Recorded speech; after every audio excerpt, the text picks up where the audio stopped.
Good morning everyone.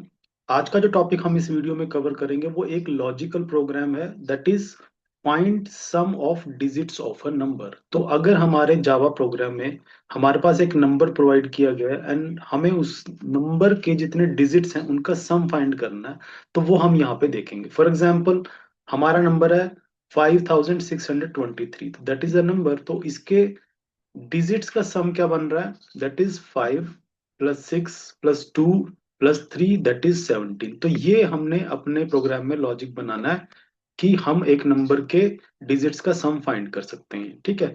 तो जो logic हम यहाँ पे यूज करेंगे वो लॉजिक क्या होगा बेसिकली, कि हमारा जो नंबर है नम, दैट इज 5623, हम उस नंबर को क्या करेंगे, पहले 10 से मोड करेंगे, मॉड्यूलस। यानी कि जब आप किसी नंबर को 10 से %10 करते हैं तो वो उसका रिमाइंडर फाइंड करता है। तो यानी कि हम जब 5623 को 10 से मॉड्यूलस करेंगे तो वो इसका रिमाइंडर निकालेगा, दैट इज 3। और फिर हम उस नंबर को क्या करेंगे, 10 से डिवाइड करेंगे। तो डिवाइड करने पे क्या होता है, दैट इज कोशंट। तो ये नंबर हमारा क्या बन जाएगा, प्री रिमाइंडर, और फिर ये नंबर डिवाइड बाय 10 से होगा। तो नेक्स्ट हम क्या करेंगे, फिर से सेम प्रोसेस को रिपीट करेंगे। जो नंबर है हमारा अब 562 है, फिर से उसको क्या करेंगे, मॉड ऑफ 10 करेंगे, जो उसका रिमाइंडर निकालेगा 2। तो आप देख रहे हैं यहाँ पे, और फिर से हमने 10 से किया, फिर नंबर और यहाँ पे 56 बन चुका है। तो ये प्रोसेस हम रिपीट करेंगे। आप देख रहे हैं यहाँ पे बेसिकली हमने करना क्या है, ये नंबर्स निकालने हैं। तो ये नंबर्स मुझे कैसे मिलेंगे, मुझे जब उसके रिमाइंडर से मुझे ये मिलेगा। तो रिमाइंडर से मुझे ये मिलने वाला है, रिमाइंडर से मुझे ये मिलने वाला है यहाँ पे। ओके, तो ये हमारी अप्रोच रहेगी। तो हम इसको बनाते हैं और इस प्रोसेस को हम कब तक रिपीट करेंगे, जब तक हमारा नंबर जीरो ना हो जाए। तो हम यहाँ पे जावा क्लास मैंने क्रिएट की है, और हम यहाँ पे ये नंबर लेके आते हैं, दैट इज द, हम इंटीजर डिक्लेयर करते हैं अपने प्रोग्राम में, वन थिंग। अब हमें क्या करना है, जैसे कि हमने लॉजिक में यहाँ पे देखा है कि हमें ये प्रोसेस करना है, तो हम एक लूप बनाएंगे। और वो लूप की कंडीशन क्या होगी, कि जब तक हमारा जो नंबर है यानी कि नम है वो जीरो ना हो जाए। तो ये कैसे लगेगा, हम यहाँ पे वाइल लूप को यूज करेंगे। वाइल नम ग्रेटर देन जीरो, जब तक वो जीरो से बड़ा है तब तक हम इस प्रोसेस को रिपीट करेंगे। जैसे ही हमारा नम जीरो बनेगा तो ये प्रोसेस हमारी लूप क्लोज हो जाएगी। अब यहाँ पे हमें करना क्या है, जैसे कि हमने लॉजिक में देखा है, हमें उस नंबर को 10 से मोड करना है, तो उससे हमारा रिमाइंडर निकल के आएगा। तो नम मोड ऑफ 10, तो ये क्या आएगा, हमारा बेसिकली रिमाइंडर निकलेगा। तो हम इसको एक वेरिएबल में सेव कर लेते हैं, लेटस से हमने एक वेरिएबल बनाया यहाँ पे रिमाइंडर। तो जो भी यहाँ पे 10 से मॉड करने पे रिमाइंडर आएगा, रिमाइंडर में हमारा वो हमने असाइन कर दिया है। अब हमें क्या करना है उसके बाद, और हम क्या करेंगे अब हमें सम बनाना है डिजिट्स का। तो हम क्या करेंगे, उसके लिए एक वेरिएबल अपना डिक्लेयर करेंगे, that is sum of digits. तो हम क्या करते हैं, एक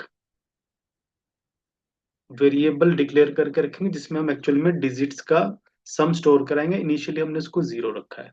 तो अब लूप में आएंगे तो हमने क्या किया, रिमाइंडर निकाला। अब हम रिमाइंडर को क्या करेंगे, इस सम ऑफ डिजिट में ऐड करते रहेंगे। कैसे, sum of digit plus equal to what, reminder. तो जैसे जैसे लूप चलती रहेगी वो क्या करेगी, जब फर्स्ट टाइम लूप चलेगी तो रिमाइंडर क्या आएगा, 3। तो 3 हमारा ऐड हो जाएगा किसमें, सम ऑफ डिजिट्स में।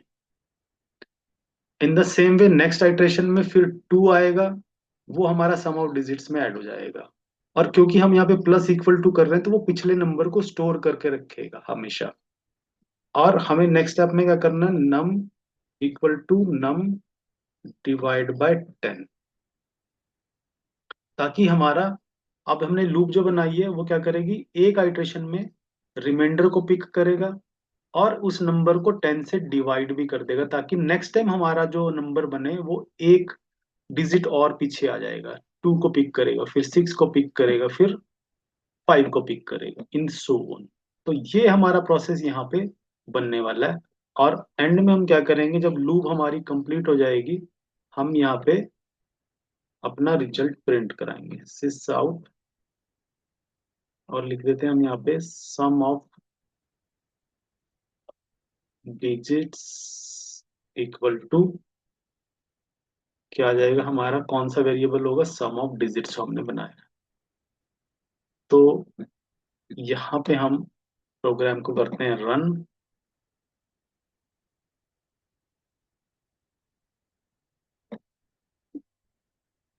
एंड यू कैन सी हमारा यहाँ पे 16 कैसे हमारा बना है, 5 × 6 11, 11 × 2 13, 13 × 3 16। तो 16 हमारा यहाँ पे आंसर आ चुका है। तो आप देख रहे हैं कि ये बहुत ही सिंपल लॉजिक है, लेकिन इंटरव्यू के पर्सपेक्टिव से ये एक कॉमन क्वेश्चन आता है कि जो आपको एक बहुत ही फ्रीक्वेंटली आस्क क्वेश्चंस में आता है कि आप यहाँ पे डिजिट्स का सम फाइंड करें गिवन नंबर का। तो आई होप ये जो लॉजिक है ये आपको अंडरस्टैंड हुआ है, और आप इसको अपनी प्रैक्टिस में जरूर यूज करेंगे। Thank you very much.